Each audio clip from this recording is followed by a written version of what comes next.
Today we're going to look at improvised rappels. So how do we build some sort of belay device, some sort of friction device, so that we can descend the climb. This may be because we've dropped the belay device, or we only brought a gree with us and we need to rappel 2 ropes, or would like to. So we're gonna look at different ways. Some are better than others. There are definitely some pretty weird improvised rappels.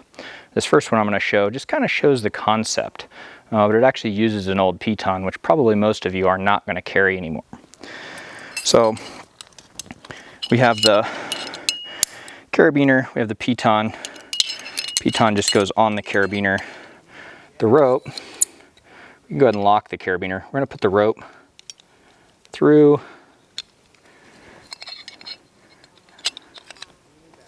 push the carabiner around.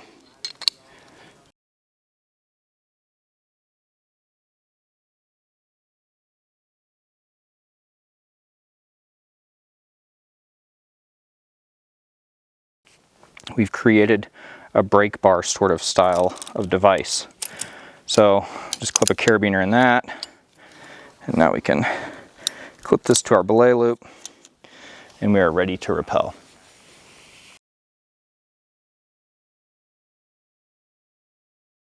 The second style that we're going to show is actually just the Moonter hitch. The Moonter hitch is great because it only uses a single carabiner. The problem is where our brake is on the Moonter hitch is not in the appropriate braking plane, which actually causes a lot of twists with the Moonter hitch. For the Moonter hitch, we really want the brake and the load strand to stay together to create the least amount of twists. So what you might find is on this rappel, you're probably going to get stuck halfway down, especially if you and a buddy need to improvise a rappel. It's going to create a lot of twists, and you may find yourself stuck because of all the twists in the rope.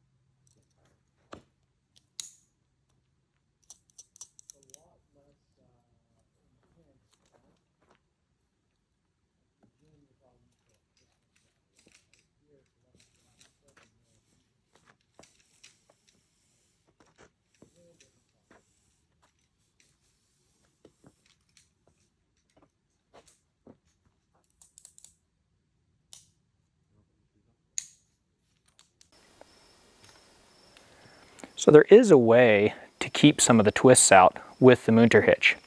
So here's your pro tip. So I'll go ahead and make the Moonter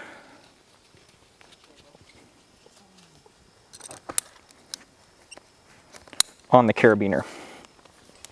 And then I'll put that in the loaded position, get it all snugged up. Okay, so now I'm actually just going to change this into what's really a super Moonter.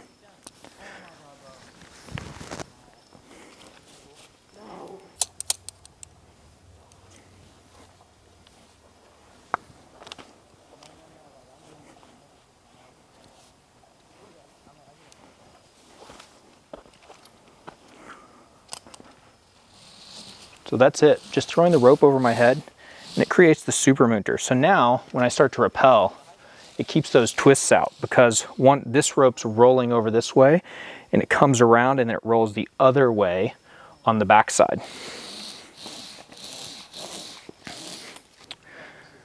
The next rappel is just a 2 carabiner brake rappel.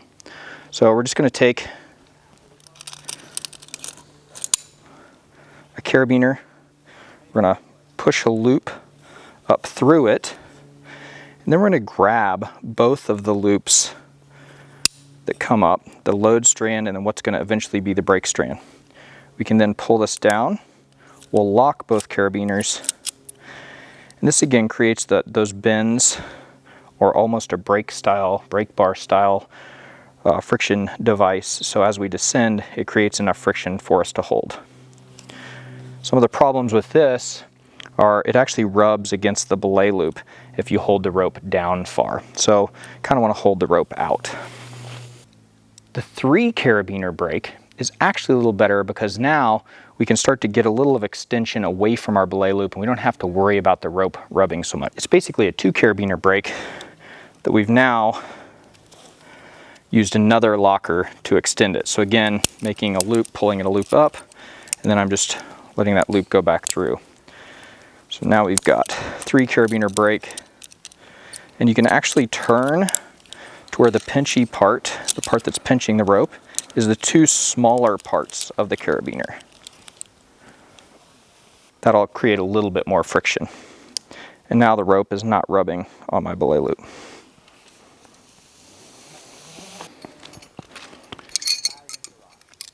The 5 carabiner brake is probably the most common that people know about. It's formed the same way. We're going to take the rope again and push it through 2 carabiners here at the bottom. So instead of having that single locking carabiner, we're going to have 2 non-lockers. So I'm going to push that through. These non-lockers are opposite and opposed to make a relative locker. My next 2 carabiners, though, are not. They're not going to be opposite and opposed. They're going to clip around the same ropes that we did before. This time I'm going to spin it so that the spine side is the side that the rope is going to rub on. If not, the rope would just unclip the gates. So I have these now spine side here. This carabiner brake works really, really well. One of the main issues with this carabiner brake is when we get to the next rappel, we have to be careful not to drop these carabiners. So we have to just pull them up. I'll usually just pull the same amount of slack, pull them up, and unclip them just like I clipped them in.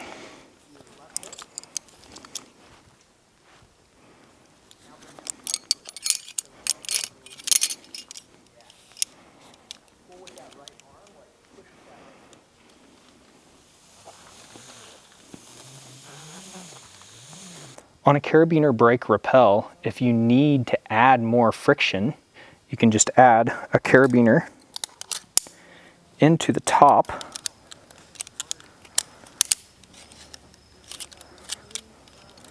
and clip it around the upper strand of rope. This creates one more slight bend in the rope at the top, and so now you have just slightly more friction.